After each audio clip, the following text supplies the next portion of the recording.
আবু বকর, আবু বকর, এখনো ঘুমাচ্ছ? আসসালামু আলাইকুম। ওয়ালাইকুম আসসালাম। তাড়াতাড়ি ওঠো বাবা, আজ তোমার ফুপু আসবেন। একটু আগে ফোন করেছিলেন। তাই বাবা, তাহলে তো অনেক মজা হবে। হ্যাঁ বাবা, আমি তো অফিসে যাচ্ছি, তুমি স্টেশনে যেয়ে তোমার ফুপুকে নিয়ে আসবে। ঠিক আছে বাবা, কিন্তু ফুপি কি বাসা থেকে বের হয়েছে? হ্যাঁ, কিছুক্ষণ আগেই বের হয়েছেন। তুমি এখনই উঠে পড়ো, ফ্রেশ হয়ে বের হয়ে যাও। ঠিক আছে বাবা। আর একা একা যেতে সমস্যা হলে আব্দুর রহমানকেও সাথে নিয়ে যাবে। আচ্ছা বাবা, তুমি চিন্তা করো না, আমি ফুপুকে নিয়ে আসবো ইনশাল্লাহ। মা, মা, তাড়াতাড়ি নাস্তা দাও, স্টেশনে যেতে হবে যে। আসসালামু আলাইকুম মা। ওয়ালাইকুম আসসালাম। স্টেশনে যাবা কেন বাবা? বাবা বলল ফুপু আসবেন, ওনাকে আনতে যেতে হবে। ও আচ্ছা, খাবার টেবিলে যাও, আমি খাবার নিয়ে আসছি। জি মা। প্রতিদিন আত্মীয় স্বজন আর ভালো লাগে না, অতিরিক্ত একটা ঝামেলা। 2 দিন পর পর আসবে আর বিরক্ত করবে। আসসালামু আলাইকুম ভাবি, কেমন আছেন? ওয়ালাইকুম আসসালাম। আলহামদুলিল্লাহ, আল্লাহ ভালো রেখেছেন। তুমি কেমন আছো? আলহামদুলিল্লাহ ভাবি। বাবা আব্দুল হাকিম, তুমি কেমন আছো বাবা? আলহামদুলিল্লাহ মামি। আসো, ভিতরে আসো। তাড়াতাড়ি খাবার নিয়ে আসেন ভাবি, এখনো খাবার হলো না। আব্দুল হাকিমের তো ক্ষুধা লেগে গেছে অনেক। আসছি, একটু অপেক্ষা করো, এক্ষুনি আসছি। আবু বক্কর, এই নাও প্লেট। আব্দুল হাকিম, এটা নাও, এখনই খাবার আসবে বাবা। কি হলো? কি হলো? নিশ্চিত কিছু একটা ভেঙেছে। এটা কে করলো? এই সর্বনাশটা কে করলো? আমার কত শখের প্লেট সেট এটা ভেঙে ফেললো। আমি এটা আবু বকরের বাবাকে দিয়ে কত দাম দিয়ে শখ করে কিনিয়েছিলাম। আমার কি সর্বনাশটা হয়ে গেল। ভাবি, হঠাৎ করে আমার হাত থেকেই পড়ে গেছে। আমি না বুঝতে পারিনি ভাবি, আমি খুবই দুঃখিত। একটু সাবধানে কাচের জিনিসপত্র নাড়াচাড়া করতে হয়। তুমি এর আগের বার এসেও এরকম একটা ডিনার সেটের প্লেট ভেঙেছিলে। তুমি আসলেই কিছু না কিছু এরকম নষ্ট করো, খুব অসাবধান। আমি দুঃখিত ভাবি, আমি একদমই বুঝতে পারিনি এটা হাত থেকে পড়ে যাবে। আমাকে ক্ষমা করে দিন ভাবি। আচ্ছা, আমি আরেকটা প্লেট নিয়ে আসছি। এই নাও, এই দিকে দাও, এই নাও। আব্দুল হাকিম, তাড়াতাড়ি। মা, মা দেখো না, আমার গাড়িটা ভেঙে ফেলেছে আব্দুল হাকিম। আমার কত পছন্দের ছিল গাড়িটা। কি সর্বনাশ! এত দামি একটা গাড়ি ভেঙে ফেললো, এটা কেমন কথা? বাবা আব্দুল হাকিম, তুমি তো অনেক দুষ্ট হয়ে গেছো। ভাবি, আমি লজ্জিত। ও তো ছোট মানুষ, বুঝতে পারেনি হয়তো। তুমি জানো এটার দাম কত? ওর বাবার ব্যাংককে একটা সেমিনার ছিল, সেখান থেকে নিয়ে এসেছে ওর জন্য। কি সর্বনাশটা করলো! বাবা আবু বক্কর, এইদিকে এসো বাবা, আমি তোমাকে নতুন একটা সুন্দর গাড়ি কিনে দেব। এসো বাবা। আব্দুল হাকিম, ভাইয়ার কাছে ক্ষমা চাও। আর খেলনা নিয়ে খেলার সময় সাবধানে খেলতে হয় বাবা, বুঝেছো? ভাইয়া, আমাকে ক্ষমা করো। আচ্ছা ভাই, এসো আমরা আরেকটা গাড়ি দিয়ে খেলা করি। আসসালামু আলাইকুম। ওয়ালাইকুম আসসালাম। কিছু বলবে? আজ কি হয়েছে জানেন? কি হয়েছে? আপনার বোন এসেই খাবার ঘরে যেয়ে আমার দামি একটা প্লেট ভেঙে ফেলেছে। এর আগের বার এসেও এই কাজ করেছিল। তখন তো আমার ডিনার সেটের প্লেট একটা ভেঙেছিল। খুব রাগ হচ্ছে।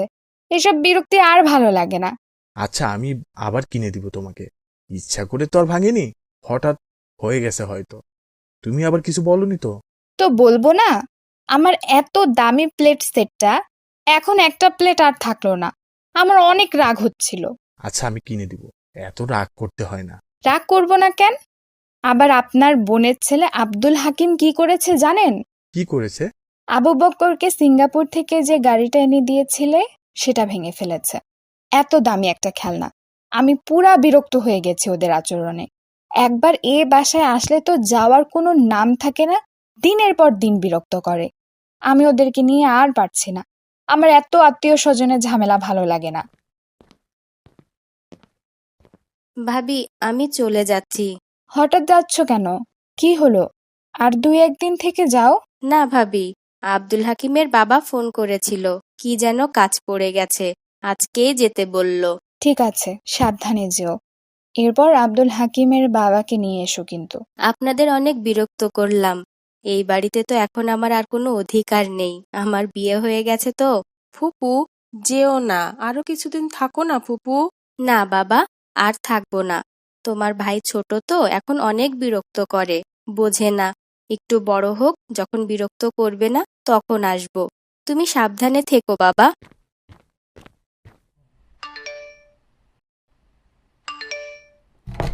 আসসালামু আলাইকুম ভাইজান, কেমন আছেন? ওয়ালাইকুম আসসালাম। আলহামদুলিল্লাহ। আসেন ভাইজান, ভিতরে আসেন। বাবা আবু বক্কর, এসো বাবা, ভিতরে এসো। তুমি হঠাৎ এভাবে চলে আসলে কেন বোন? এমনিতেই ভাইজান, আসলে ভাবিজান পছন্দ করেন না আমি আপনাদের বাসায় থাকি। আমি নাকি আপনাদের সবকিছু ভেঙে ফেলছি, আমার ছেলে আপনাদের অনেক কিছু ক্ষতি করে ফেলেছে। আরো যদি বেশি দিন থাকতাম তাহলে আরো অনেক বেশি ক্ষতি হয়ে যেত, তাই চলে আসছি ভাইজান। তোমাকে কে এগুলো বলল? তোমার ভাবি?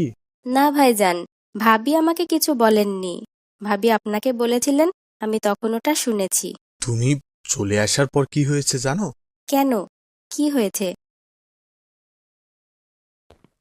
আপনার বোন তো সম্ভবত রাগ করে চলে গেল। কেন? কি হয়েছিল? সম্ভবত আমি যখন আপনাকে বলছিলাম সেই কথা শুনে ফেলেছে। ভালোই হয়েছে, আপদ বিদে হয়েছে, ঝামেলা একটা।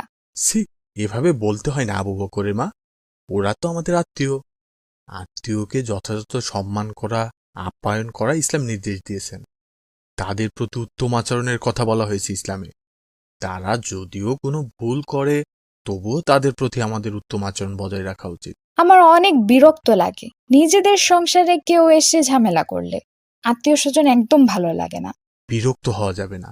ধরো, তুমি তোমার বাবার বাসায় গেলে, আর তোমার ভাইয়ের বউ তোমার সাথে খারাপ ব্যবহার করলো, তাহলে তোমার কেমন লাগবে? ঠিক বলেছেন, আমার ভীষণ খারাপ লাগবে। হ্যাঁ, আত্মীয়ের হক আদায়ে সচেতন হওয়ার ব্যাপারে আল্লাহ বলেন, তোমরা ভয় করো রক্ত সম্পর্কীয় আত্মীয়ের ব্যাপারে, তাদের হক আদায় করে দাও। আল্লাহ নিজে এটা বলেছেন। তাহলে বোঝো এটার গুরুত্ব কতটা। হ্যাঁ, আমি বুঝতে পেরেছি।